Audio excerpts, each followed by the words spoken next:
नमस्कार, आप देख रहे हैं 4 PM और मैं हूं आपके साथ निधि तिवारी। चंडीगढ़ मेयर चुनाव मामले पर सुप्रीम कोर्ट में आज सुनवाई हुई। इस दौरान सीजेआई चंद्रचूड़ ने अनिल मसीह को फटकार लगाई। इसके साथ ही सीजेआई ने यह भी कहा कि इस मामले की कल जो है वो सुनवाई होगी और हम देखेंगे कि बैलेट पेपर के साथ रिटर्निंग ऑफिसर ने आखिर क्या किया। और सबसे बड़ी बात ये कि चीफ जस्टिस डीवाई चंद्रचूड़ ने कल सारे बैलेट पेपर पेश करने को भी कहा है। साथ ही उन्होंने हॉर्स ट्रेडिंग पर भी चिंता जताई है। तो क्या कुछ हुआ है सुप्रीम कोर्ट में, आज इस पर बात करेंगे। साथ ही इस पर भी बात करेंगे कि आखिर उन्होंने किस तरह से जो अनिल मसीह है उनको फटकार लगाई और क्या कुछ कहा है और किस तरह से कार्रवाई करने को भी कहा है और तमाम चीजें इस पर बात करेंगे। और हमारे साथ अजय शुक्ला सर मौजूद है। सर, स्वागत है आपका। नमस्कार। आज जिस तरह से सुप्रीम कोर्ट में सुनवाई हुई और सुप्रीम कोर्ट ने साफ तौर पर अनिल मसीह से पूछा कि आप कैमरे की तरफ क्यों देख रहे थे। इस पर अनिल मसीह ने कहा कि वहां पर बहुत शोर हो रहा था और पार्षद जो है वो कैमरा कैमरा चिल्ला रहे थे, तभी मैंने उधर देखा कि आखिर बात क्या है। तो चुनाव अधिकारी से इसके बाद पूछा गया कि बैलेट पेपर पर निशान क्यों लगाया, तो उन्होंने कहा कि बैलेट पेपर पर मैं निशान इसलिए लगा रहा था कि जो भी खराब मत पत्र थे उस पर निशान लगाने से ये पता चल जाता कि ये खराब है और ये सही है। तो इस पर जो सीजीआई थी उन्होंने साफ तौर पर कहा कि आपको इसका बिल्कुल भी अधिकार नहीं था और इस पर आपके खिलाफ कार्रवाई की जाएगी। क्या कहेंगे सर इस पूरे मसले पर? नहीं, ये सीधे सीधे दिखाई देता है और उनके स्वीकारोक्ति से यह बात बिल्कुल साबित होती है कि पूरी एक साजिश थी और साजिश के तहत किया जा रहा था, इसीलिए सारी चीजें। अब भले ही बोले कि हम इसलिए देख रहे थे उसलिए देख रहे थे, ऐसा नहीं है। वास्तव में चोरी करनी थी, यदि नहीं थी, इतना ही साफ सुथरा चुनाव था तो भारतीय जनता पार्टी के जो इलेक्टेड मेयर थे उन्होंने रिजाइन क्यों किया। और जो बात पिटीशन में कही गई है कि Bharatiya Janata party horse trading करना चाहती थी, वो सामने दिखाई दे रहा है। कल ही 3 लोग किस तरीके से तोड़े गए हैं और वो 3 जोड़ने के बाद में इनका बन जाता है। तो कुल मिलाकर के पूरा खेल ही वही था और वो बात साबित होती है। एवरी सर्कमस्टांसेस सारी चीजें साबित करती हैं यह पूरी चुनाव प्रक्रिया भ्रष्ट थी, यह बात भी साबित हो जाती है। और इसके सपोर्ट में सबसे बड़ी चीज ये है कि आप देखिए, सबसे पहली बात, वो डीसी होता है जो भारतीय जनता पार्टी के एक नेता का रिश्तेदार है, विवेक प्रताप सिंह। उसके बाद में उसी को अधिकार दे दिया जाता है। भारतीय जनता पार्टी की जो मौजूदा सरकार है नरेंद्र मोदी अमित शाह की, जिसके अंडर में चंडीगढ़ आता है, उसने जो संसद से पास कानून है उस कानून के तहत चंडीगढ़ का नगर निगम है और उसमें यह प्रोविजन है कि वह शख्स हो ही नहीं सकता है नॉमिनेटेड पार्षद जो व्यक्ति किसी पार्टी का पदाधिकारी हो। और अनिल मसीह भारतीय जनता पार्टी की अल्पसंख्यक मोर्चा का पदाधिकारी है, अध्यक्ष है, उसे बना दिया जाता है। दूसरा वायलेशन। तीसरा वायलेशन कि उसे ही जो पार्टी का पदाधिकारी है और नॉमिनेटेड पार्षद है भाजपा का, उस शख्स को बना दिया जाता है चुनाव अधिकारी। तो साहब ये सारी चीजें, इसको लेके पहले ही शिकायत की गई थी, आपत्ति दाखिल की गई थी। उस पर स्वाभाविक सी बात है, जो नोटिफिकेशन जारी करने वाला अधिकारी है डीसी, उसने विवेक प्रताप सिंह ने सुनवाई नहीं की, उसको नजरअंदाज कर दिया। उसके बाद में चलिए ठीक है, चुनाव की तिथि बढ़ाई। फिर उसके बाद में जिस दिन वोट पड़ने थे उस दिन 18 तारीख को 1 घंटा पहले यही अनिल मसीह कह देता है कि मैं मेरे रीढ़ के उसमें दर्द है इसलिए मैं नहीं आऊंगा। उसके साथ ही जो उप निर्वाचन अधिकारी होता है वह भी कह देता है मैं बीमार हूं। तो सब उसी समय बीमार पड़ते हैं। ऐसे तो देश का चुनाव आयोग, उसके चुनाव आयुक्त कह दें कि हम बीमार पड़ गए तो देश का चुनाव कैंसिल कर दिया जाए, ऐसे थोड़ी नहीं होता है। एक चीजों का बैकअप होता है, चीजें होती इमीडिएट दूसरा तैनात करना चाहिए था, नहीं हुआ। इसको लेके जब कोर्ट गए तो ये हुआ कि चलिए 22 के बाद सुनेंगे, तो उन्होंने आनंद फानंद रात में मीटिंग बुला के और 6 फरवरी तारीख तय कर दी। और जब कोर्ट ने सुना तो कहा 6 फरवरी क्यों, तो कहा कानून व्यवस्था का खतरा है चंडीगढ़ में। उस चंडीगढ़ में जिसको ऑन ओथ कहती है चंडीगढ़ की सरकार, गवर्नमेंट, जो एडमिनिस्ट्रेशन है सुप्रीम कोर्ट में, कि ये पीसफुल सिटी है, जिसका जो अशांत शहर का एक पहले टैग लगा हुआ था आतंकवाद के दौर में, वो हटवाती है और कहती नहीं ये पीसफुल सिटी है। जिसे पीसफुल आप कह रहे हो उसी को कह रहे हो कि खतरा है। चंडीगढ़ में कौन सा खतरा है? चंडीगढ़ में तो लोग यह विश्वास करते हैं कि यहां रात को भी निकल जाएंगे तो कोई चिंता नहीं है। तो साहब उस शहर को आप ऐसे कह रहे हो। बहरहाल हाई कोर्ट ने एक तारीख तय कर दी। उस तारीख के पहले जो जो ड्रामे हुए, जिस तरीके से चुनाव में जो वापस लेना था नामांकन, वो नामांकन वापस लेने से आपने उसको कैद कर लिया कांग्रेस के उस पार्षद को। उसके बाद में और जिस तरह से खेल हुआ, वो बता रहा था कि कहीं ना कहीं धांधली होनी, और वही हुआ।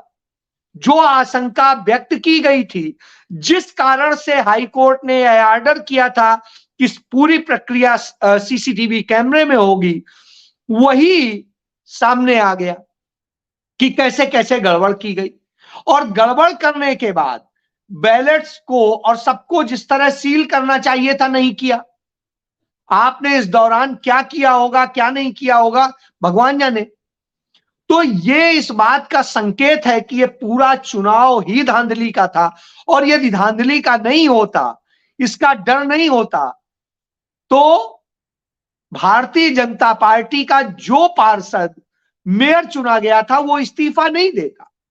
यह सिर्फ जानबूझ के की गई साजिश है और उस साजिश का हिस्सा है, इसलिए सारी चीजें की गई हैं। जी जी बिल्कुल। और साथ ही सुप्रीम कोर्ट ने यह भी कहा है कि हॉर्स ट्रेडिंग जो है वो बहुत ही ज्यादा खतरनाक है। जो पार्षदों का दल बदल होता है वो काफी ज्यादा खतरनाक है, और यही बीजेपी ने कोशिश की। और कल जिस तरह से आपने देखा कि शाम को ही जो है इस्तीफा हुआ, और उसी दौरान जो है 3 जो पार्षद हैं आम आदमी पार्टी के, वो शामिल हो गए बीजेपी में। तो आप सोचिए कि अब अगर दोबारा भी चुनाव होते हैं तो वो बीजेपी ही जीत जाएगी।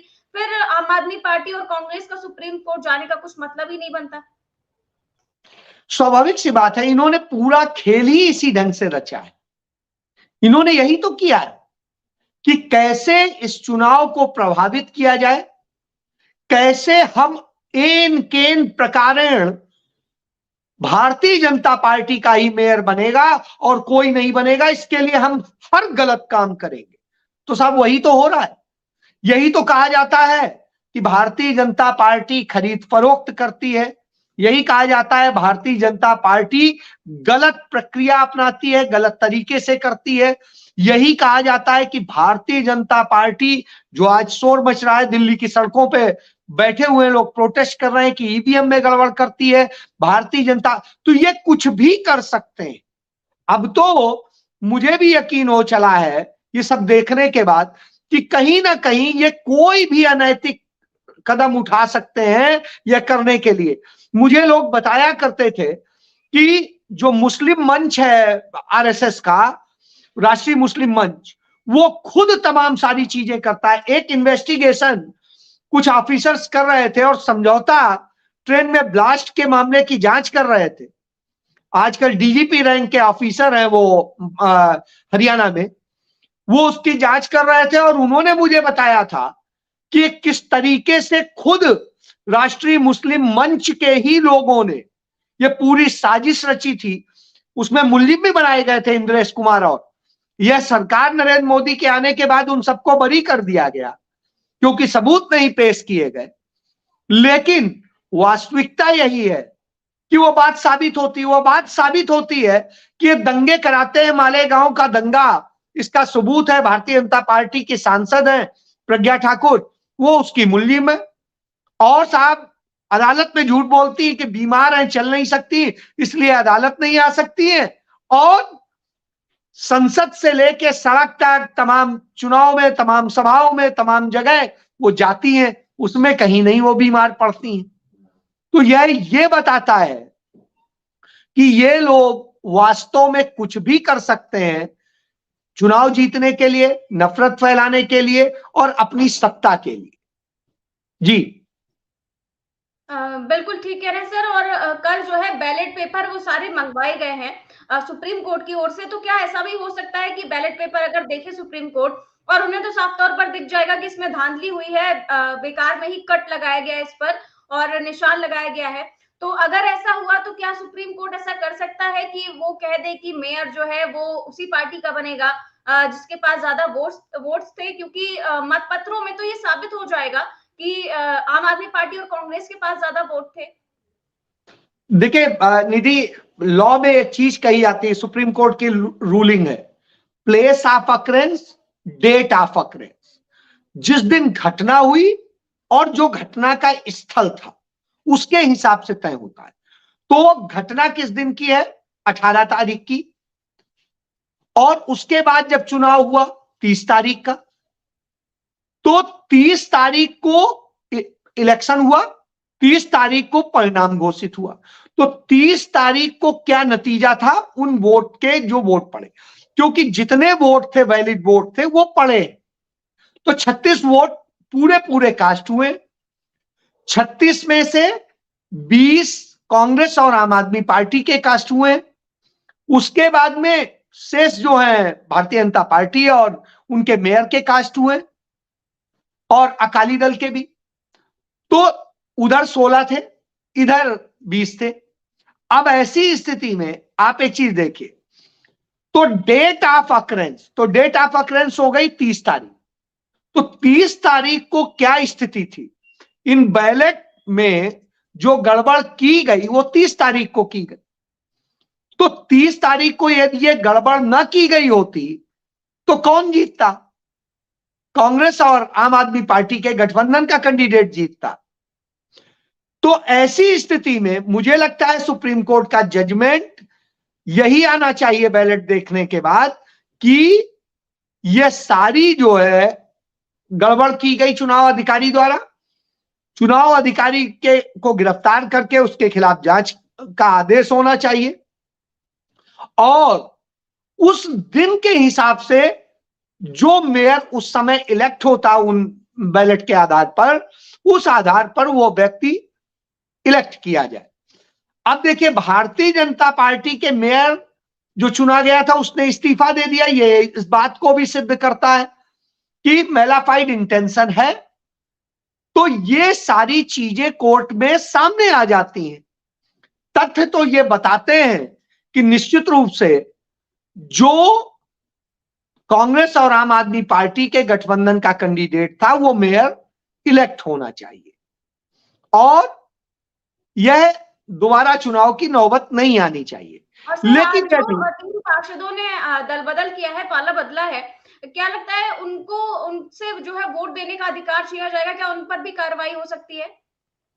नहीं, वोट देने का अधिकार नहीं छीना जा सकता है, क्योंकि जो म्युनिसिपल एक्ट है उसमें दल बदल का जो है कोई वो लागू नहीं होता कानून। तो इसलिए वैसा कुछ है नहीं। उसमें सिर्फ इतना ही है कि अब चूंकि 1 साल के लिए चुना जाता है, बीच में कोई उसका सिस्टम नहीं है, तो ऐसी स्थिति में नेक्स्ट मेयर जो है, जो भी वो होगा, वो वही माना जाएगा जो उस दिन 30 तारीख को इलेक्ट हुआ था। तो अब 30 तारीख को कौन इलेक्ट हुआ था, उस दिन जो भी उससे सुप्रीम कोर्ट जजमेंट देगा, जो आधार दिखते हैं उसमें दिखता है कि कांग्रेस और आम आदमी पार्टी का जो कैंडिडेट था वही बनना चाहिए। और यदि सुप्रीम कोर्ट ये कहता है, चूंकि वो इस्तीफा दे चुका है दूसरा वाला, यदि उसको वैलिड भी मान लिया जाएगा तो वो जो इस्तीफा दे चुका है फिर भी चुनाव होगा, क्योंकि वो इस्तीफा दे चुका है। तो ऐसी स्थिति में भाजपा कानूनी और फ्रॉड का मतलब, आप ये समझिए, कानूनी दायरे में वो इस तरह से फ्रॉड धांधली का खेल रचती है कि कुछ कहना नहीं है। वो ऐसे ही है जैसे राफेल घोटाले में एक शर्त लिख दी कि इस सौदे की जांच नहीं हो सकेगी, जिस आधार पर सुप्रीम कोर्ट को कहना पड़ा कि इसकी जांच नहीं कराई जा सकती है क्योंकि इसके क्लॉज में ही है। तो वही चीज है कि हम धांधली भी करेंगे और ये शर्त भी रख देंगे तो साहब हम कोई जांच कराएंगे ही नहीं। महुआ मोइत्रा चिल्लाती रहे कि मेरी बात भी तो सुन लो, लेकिन साहब नहीं सुनी जाएगी, क्योंकि जज भी हमारा है, मुलजिम भी हमारा है, तो साहब हम आपकी बात क्यों सुनेंगे? मेरा कातिल ही मेरा मुंसिफ है, क्या मेरे हक में फैसला करेगा? हो ही नहीं सकता। जी बिल्कुल, बिल्कुल ठीक कह रहे हैं सर। और कल अगर ये फैसला होता है, लेकिन आपको क्या लगता है, क्योंकि सुप्रीम कोर्ट जो है वो टिप्पणी तो करता है, सीजेआई चंद्रचूड़ तमाम तरह की टिप्पणी करते हैं, लेकिन फैसला नहीं हो पाता है, किसी भी नतीजे तक नहीं पहुंच पाते हैं। भले ही केंद्र सरकार को फटकार लगाए या चुनाव आयोग को फटकार लगाए, लेकिन वो बेनतीजा रह जाता है, कोई भी कार्रवाई नहीं होती है। तो क्या यहाँ पर कोई कार्रवाई आपको होती दिख रही है? देखिए, यहाँ पे मुझे लगता है यहाँ पे कार्रवाई कर सकते हैं, इसलिए कर सकते हैं क्योंकि हर चीज का डॉक्यूमेंट्री एविडेंस है और कैमरे का भी एविडेंस है। तो एविडेंस कोई ऐसा नहीं है, ये जूम करके वो कैमरा से ही दिखवा लेंगे, एक्सपर्ट्स को लगा देंगे साइबर को, तो आ जाएगा कि वो क्या गड़बड़ किए हैं और क्या नहीं किए हैं। तो ऐसी स्थिति में बहुत सारी चीजें सत्य आ जाएंगी। तो इसलिए मुझे नहीं लगता है कि वो बहुत बख्शने की स्थिति में है। उनका भी अपनी बंधी हुई है, क्योंकि जो चीजें हैं सामने हैं। जी दीदी। हाँ जी, बिल्कुल सर। और सर बात कर लेते हैं लोकसभा चुनाव को लेकर। तो क्या कांग्रेस और आम आदमी पार्टी में जो है जो गठबंधन की स्थिति है वो कहीं ना कहीं आपको नजर आ रही है, या फिर जैसे कि यूपी में दिखाई दे रहा है, या फिर जैसे ममता बनर्जी ने किनारा कर लिया उसी तरह से यहाँ पर भी गठबंधन टूट जाएगा? देखिए, मैं एक चीज समझता हूं कि आज जो हालात बने हैं, उन हालात में यदि गठबंधन में रहेंगे, आज आज दो तरह से वोट पड़ रहे हैं। आप एक चीज बड़ा ईमानदारी से स्वीकार कर लीजिए। एक, या तो वो नरेंद्र मोदी को वोट देगा, और देगा ही, वो नहीं देखेगा क्या मुद्दे हैं, क्या है, क्या कारण है, क्या सच्चाई है, वो देगा। और या फिर जो मुद्दों की बात करता है वो देगा राहुल के नाम पे, कि राहुल गांधी कहां खड़े हैं वही है। क्योंकि यह केंद्र की लड़ाई है, किसी राज्य की लड़ाई नहीं है। जो निजी प्रतिबद्धताएं हैं वो वहां तक हो सकती हैं जो क्षेत्र विशेष में हो, मोहल्ला विशेष में हो, राज्य विशेष में हो। लेकिन जब देश की बात आएगी तो क्या अखिलेश यादव, क्या ममता बनर्जी, या क्या मायावती, और क्या और, तो उस आधार पे राष्ट्रीय स्तर पर लीड कौन कर सकता है, कौन टक्कर दे सकता है नरेंद्र मोदी को। तो ऐसी स्थिति में यह लड़ाई वैसे ही है जैसे जब उत्तर प्रदेश का चुनाव हो रहा था, तो एक तरफ योगी आदित्यनाथ थे, एक तरफ अखिलेश यादव थे, बाकी सब छुटपुट पे सिमट गए। अब केंद्र की है तो एक तरफ राहुल गांधी है और एक तरफ नरेंद्र मोदी है, यही दोनों लड़ रहे हैं। अब इन्हीं दोनों के आधार पर वोट मिलेगा। यदि जो इनके साथ होगा वो फायदे में रहेगा, चाहे वो इधर हो चाहे उधर, और जो इनसे अलग होगा वो नुकसान में रहेगा। तो ये बात बिल्कुल साफ है कि ये लड़ाई जनता लड़ रही है, ये लड़ाई कोई पार्टी नहीं लड़ रही है। वो जानते हैं कि इस जाति और धर्म के नाम पे आज वोट दे दिया तो हमें फिर 5 साल भुगतना पड़ेगा, और फिर 5 साल बाद इलेक्शन होगा या नहीं होगा इसका पता नहीं। क्योंकि जिस तरह नरेंद्र मोदी सरकार कर रही है वो सब खत्म कर देगी। इसलिए जरूरी है कि आपको या तो राहुल के साथ खड़ा होना होगा कि राहुल गांधी कहां है, या नरेंद्र मोदी, क्योंकि यही दो हैं। न नरेंद्र मोदी कभी कांग्रेस के साथ आ सकते हैं, न कांग्रेस कभी भाजपा के साथ या नरेंद्र मोदी के साथ जा सकती है। यह कभी नहीं हो सकता। ये दो ध्रुव हैं, बाकी कोई भी कहीं आ सकता है। आप देखिए, ममता बनर्जी भारतीय जनता पार्टी की सरकार में मंत्री रही है, उनके साथ भी रही, कांग्रेस के भी साथ रही। इसी तरीके से नीतीश कुमार, उनके भी साथ रहे, इनके भी साथ रहे। चौधरी अजीत सिंह भाजपा के भी साथ रहे, कांग्रेस के भी साथ रहे।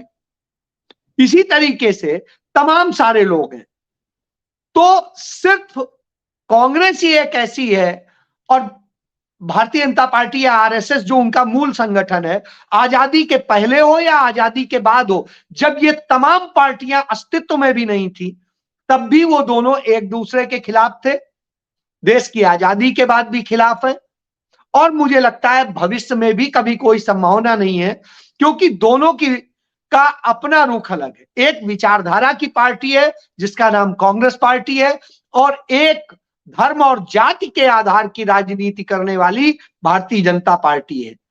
तो दोनों का अंतर है, एक नफरत की राजनीति है, एक मोहब्बत की राजनीति है। तो स्वाभाविक सी बात है, जो मोहब्बत पसंद करता होगा वो राहुल गांधी के साथ जाएगा, कांग्रेस के साथ जाएगा, या कांग्रेस के साथ जुड़े हुए जो संगठन है उनके साथ जाएगा। इसी तरीके से जो नरेंद्र मोदी की राजनीति को पसंद करता है वो नरेंद्र मोदी को जाएगा या उनसे जुड़े हुए संगठनों पे जाएगा। तो ये बिल्कुल स्पष्ट है जी। बिल्कुल सर, लेकिन आपको क्या लगता है कि ये जो सुप्रीम कोर्ट का भी फैसला आया है, अगर ये कुछ दिन पहले आया होता, क्योंकि कल ही शामिल हुए हैं 3 पार्षद, और लेकिन इसकी तैयारी काफी पहले से चल रही होगी, और अगर फैसला कुछ पहले आता तो लगता है कि जो आम आदमी पार्टी और कांग्रेस है उनको जीत हासिल होती और न्याय होता उनके साथ। स्वाभाविक सी था कि ये तो अपने आप में न्याय को बाधित करने का प्रयास है। असलियत में कहा जाता है कि न्याय यदि वक्त पे मिलता है तब तो उसका लाभ होता है। हम मर जाएं और कहें फिर न्याय मिलेगा तो सब उसको लेके क्या करेंगे। तो इसीलिए जरूरी था कि वक्त पे मिलता है। लेकिन चलिए, यदि अभी भी होता है तो अभी भी एक चीज है, लेकिन उसका मायने कम हो जाता है, क्योंकि अब वो सदन नहीं चला पाएगा जो नया वो आएगा, क्योंकि उसकी तो शक्ति वहां कम हो जाती है। तो यह भी समस्या खड़ी हुई है। फिर जब सरकार उनके साथ है तो ऑफिसर्स भी उसे मदद नहीं करेंगे, उसके साथ नहीं खड़े होंगे, क्योंकि ऑफिसर्स ने ही तो सब मिलके गड़बड़ किया है। भाई, भारतीय जनता पार्टी का अध्यक्ष थोड़ी ना साइन कर रहा था, ऑफिशियल्स ही तो उस गड़बड़ी में थे।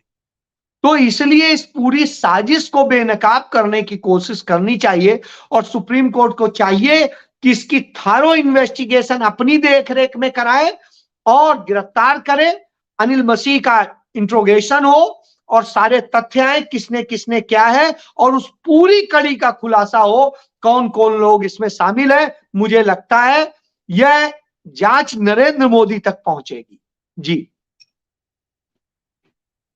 बिल्कुल ठीक कह रहे हैं सर, बहुत बहुत शुक्रिया आपका इस चर्चा में भाग लेने के लिए और इतनी सार्थक चर्चा के लिए।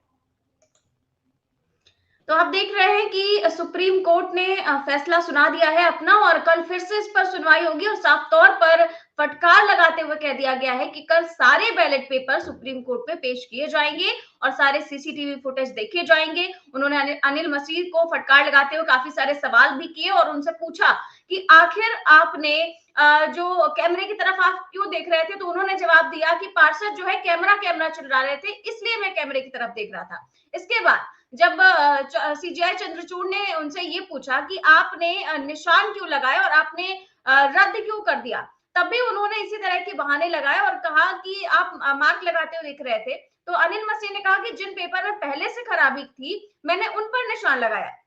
तो इस पर सीजीआई चंद्रचूड़ ने साफ तौर पर कहा कि आपके खिलाफ कार्रवाई की जानी चाहिए और आपको इसका कोई भी जरा भी अधिकार नहीं था, जो भी आपने जो कुछ किया है। तो देखते हैं कल क्या कुछ कार्रवाई होती है और क्या चंडीगढ़ के मेयर चुनाव दोबारा से होते हैं या फिर नहीं, और अगर होते हैं तो क्या बीजेपी जो कि पहले ही खेल कर चुकी है, तो क्या बीजेपी के साथ या फिर आम आदमी पार्टी और कांग्रेस के साथ क्या कुछ होगा, आगे पता चलेगा। फिलहाल कैसा लगा आपको ये चर्चा, हमें कमेंट बॉक्स में जरूर बताएं। चैनल को सब्सक्राइब करें और ज्वाइन भी करें। नमस्कार।